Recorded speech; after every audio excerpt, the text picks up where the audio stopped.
On March 15, 2019, the sleepy streets of Christchurch echoed with the sound of fear.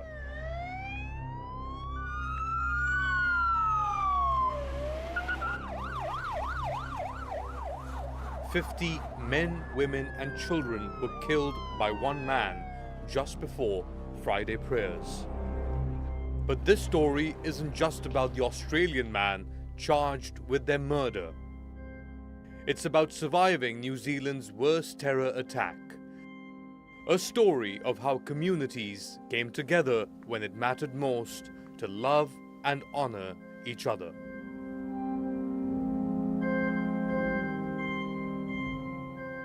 Faisal Abbas was preparing for Friday prayers inside the men's washroom at Al Noor Mosque when he heard a loud noise outside. So first I thought maybe it's just a short circuit or something, and maybe I should go out and help, and I opened the door, and when I was going out I heard another 2 shots.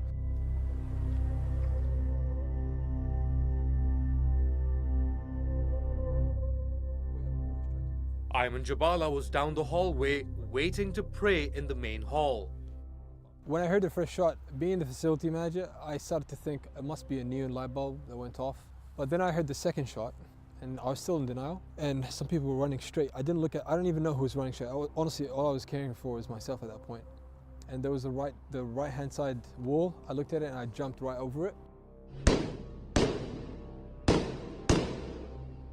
The shooting was going on. People were yelling, they were screaming, and he was just firing. And I started calling the emergency services 111. I had no idea what to tell them. I was whispering 101 Dean's Ave shooting.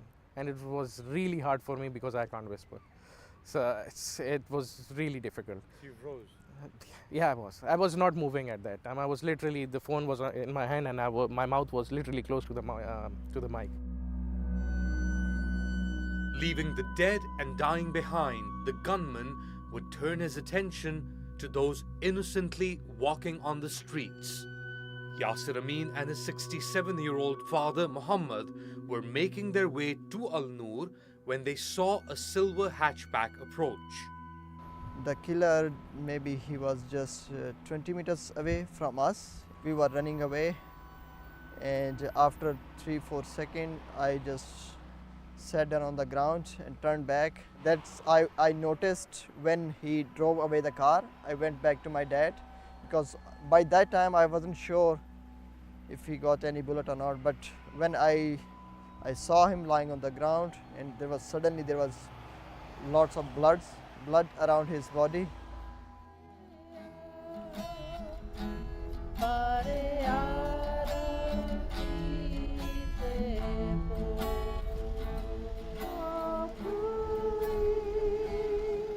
The attacker continued to his second target, Linwood Mosque, 10 minutes away.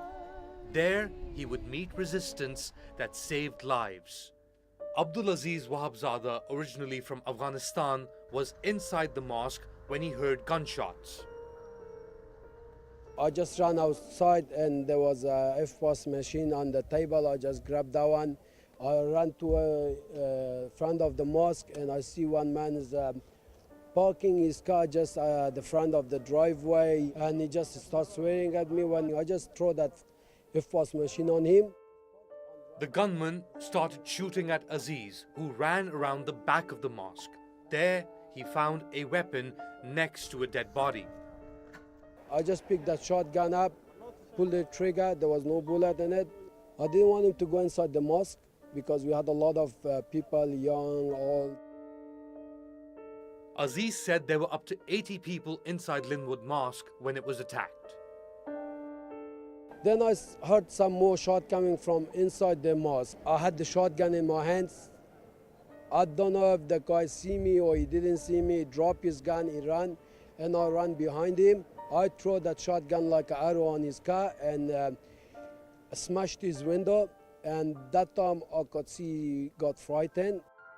The shooter would be arrested 10 minutes later, as police arrived at Al Noor Mosque, the scene of the first attack, where they found Faisal Abbas hiding in the toilet. And I said, I'm the one who called. They were like, yes, come out, but slowly so that we can search you. And they searched me and they were like, no, clear. And then he said, just put down your head and exit. Don't see anything, don't stop, just run. When it really hit me was, when I really understood what really happened, is when you saw the people coming out from the mosque with wounds. But then I saw someone I know carrying his 4-year-old dead son in his hands. One of the first people to have been killed in the attack was Haji Daud Nabi, an immigrant from Afghanistan who had lived in Christchurch for decades. Nabi is said to have welcomed the attacker at Al-Noor, saying, "Hello, brother." His son Yama and granddaughter arrived at the mosque as police cordoned the area off. Next to the doorway of the mosque, there was body lying. Body was lying. My heart was saying, "That's dead." Because I know Dad's head, like I couldn't see his face, My heart was saying, "That's dead." And I was telling the police officer, "Just let me in, please. It's all right. Just let me go see my dad, please. It's all right, But the officers, they were doing their duty. News of the attack had circulated widely, with relatives desperately trying to reach loved ones at the targeted mosques. When I came out, I had 80 missed calls on my phone, and everyone on my WhatsApp, I had like over 300 messages. I sent my wife a message at 1:52, I think, when it was almost done, when the guy was leaving. And when I came out, she was the first one I texted. Yeah, last night we were discussing that you were the last one that I texted. And you were the first one when I came out.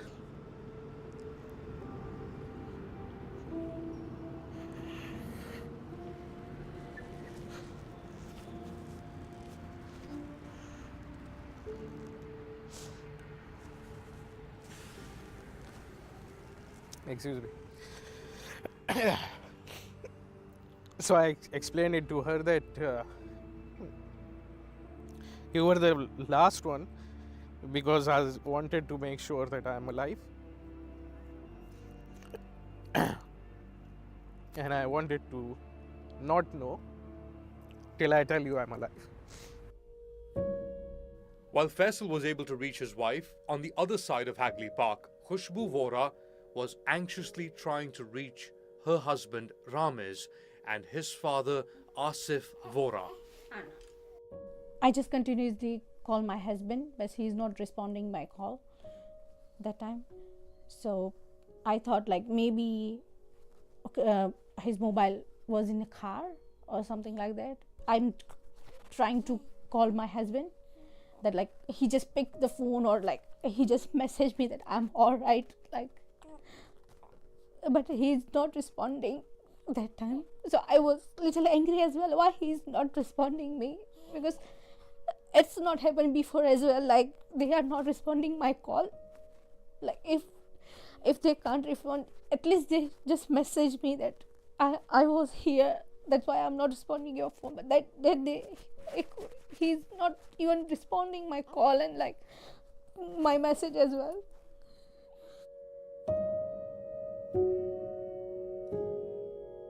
Maisha Vora was born a few days before the attack, but her father Ramiz couldn't hold her because she was kept in an incubator for 6 days due to complications.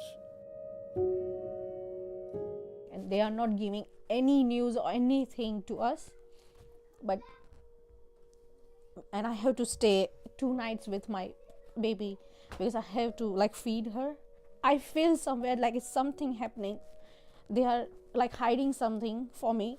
Next morning I just came at home and I just told her that like, now you told me what happening, and like, yeah, he just told me that like he's no more, and like, and then I just break down.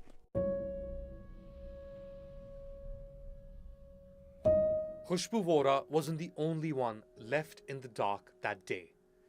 Amber Rashid was preparing an evening meal when her sister called, asking where her husband Naeem and son Talha were. I thought in my heart, like, why is she asking me? Because it's Friday and it's obvious that they would be at the masjid. So, yeah, they're masjid. So she said, actually, like, I have heard that there's some shooting at the masjid and many people have died. But then when I saw my mobile phone, there was no message. So I had a feeling that something's wrong. Hours passed. Amber then decided to watch the video the attacker had live streamed and was still circulating on social media. As soon as I saw it, I could see Naeem there. And nobody has said it till then that, like, it was Naeem. I don't want to say it, but I have seen him in the video. Amber is left with taking care of 5-year-old Ayan and 19-year-old Abdullah. We'll get back on our feet, and you know, this life is it's temporary. You know, it's a constant struggle. That's what my dad told us. You know, this life is a constant struggle, and my brother said it's just a way to get to the hereafter, to get to a better place in the hereafter. Naeem, he was a lion, a very brave person. Yeah, I'm so proud of him. Talha too, I've heard that, like, he died as a shield. He was a martyr, like a shield for his friend. Amber Rashid received Talha and Naeem's remains 5 days after they had been killed. Some families were angry at the delay in releasing bodies, calling it a violation of the 24-hour Islamic burial rule. The government said it was following procedure. This process is frustrating, and it is starting to frustrate the community, and from the city's point of view, we're trying to support the families, but we can't interfere with the coronial process. It's a legal process. It looks really beautiful. Hopefully it will be yummy. Tuba Marwat prepared a pot of fresh biryani. As her husband, Habib Marwat, a community leader, explained the difficulties of comforting grieving families desperate for closure. The one big and horrifying thing was that most of our community members didn't know the processes, that there is a lot of process involved. And it was not 1 or 2, it was 80 people they were dealing with. 80, that's 50 was already 40 or 50 was dead that time, but there was injured that was in hospital. The attack, audacious in its simplicity, was an attempt to divide communities along racial lines. But the grieving process had the opposite effect. Communities came together where lifelong childhood friendships are made, in the garages across the city. There we met Tayla Talib Hunt, married to one of the victims, Naeem Rashid's niece. So this here is our family. It honours our whānau. Originally a Maori, Tayla converted to Islam 5 years ago. It's very hard to comprehend the things that we see and that we hear. As Muslims, we selfishly weep, we selfishly cry because we will not get to see these people ever, until we get to Jannah, inshallah. But we are actually smiling, we are happy knowing that these people are lucky enough to be able to have the opportunity to go to Jannah, inshallah. On the day of the burials, brothers Harrison, Tia and Tyler organized a Hakka for Naeem and Talha Rashid. Standing in front of their caskets, the Maoris paid tribute, as they have done for centuries. The Hakka is a traditional art form for us. It is used to portray and evoke emotion. And that emotion can be anger, frustration, challenge. But it also is used to portray and evoke love, sympathy, to build empathy with others. And so what you will have seen is in some forms the Hakka used in anger at these atrocious acts by one person on March 15. Frustration that this has occurred within our city, within our country. And how could this have been allowed to have happened? But also love and support for the Muslim community.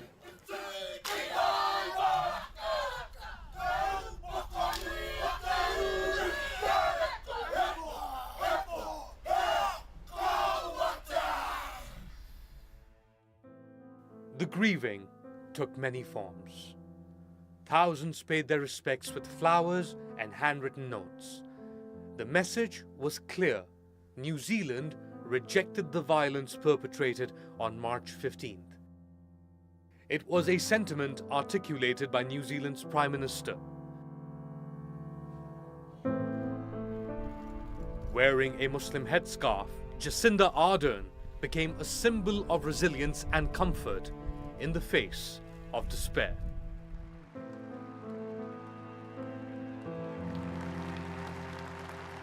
What words adequately express the pain and suffering of 50 men, women and children lost and so many injured? What words capture the anguish of our Muslim community being the target of hatred and violence? What words express the grief of a city that has already known so much pain? I thought there were none. And then I came here and was met with this simple greeting, Assalamu alaikum. Through pain and suffering, New Zealand has come together and dealt a blow to hate ideology. We are grateful that people have rallied around us and lifted us up.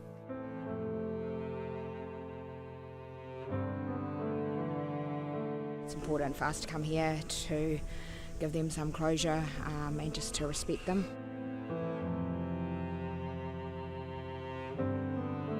We are a loving country who accepts everyone and that doesn't define who we are. It is this response that families of the murdered hope will encourage others to stand up for peace.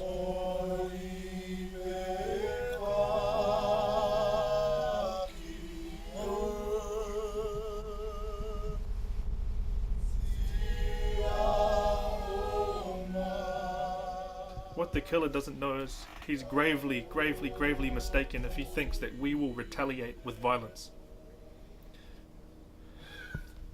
We will come back with love, we will come back with peace, and we will come back with solidarity.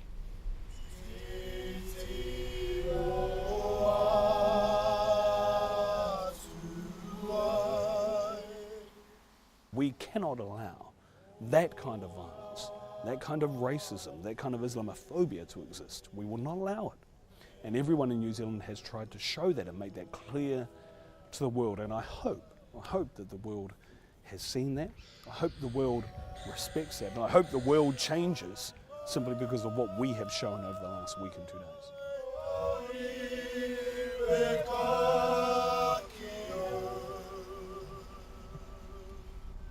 When the cameras are gone, when the people are gone, when we are back to our routines, when people start back their work, that will be the time that it will hit us again. And I think so, for that we will be ready.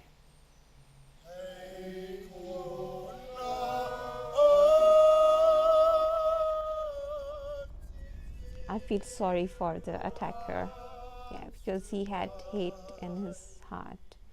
He can't feel the happiness, the satisfaction, the contentment that we do, because he has a heart full of hate and we have a heart full of love.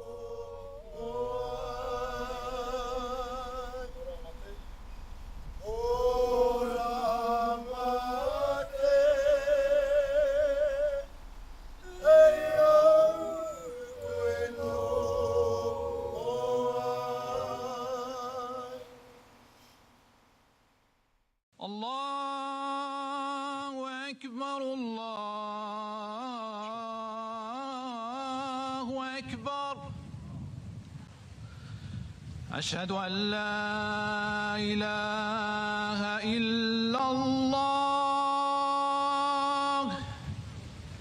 أشهد أن لا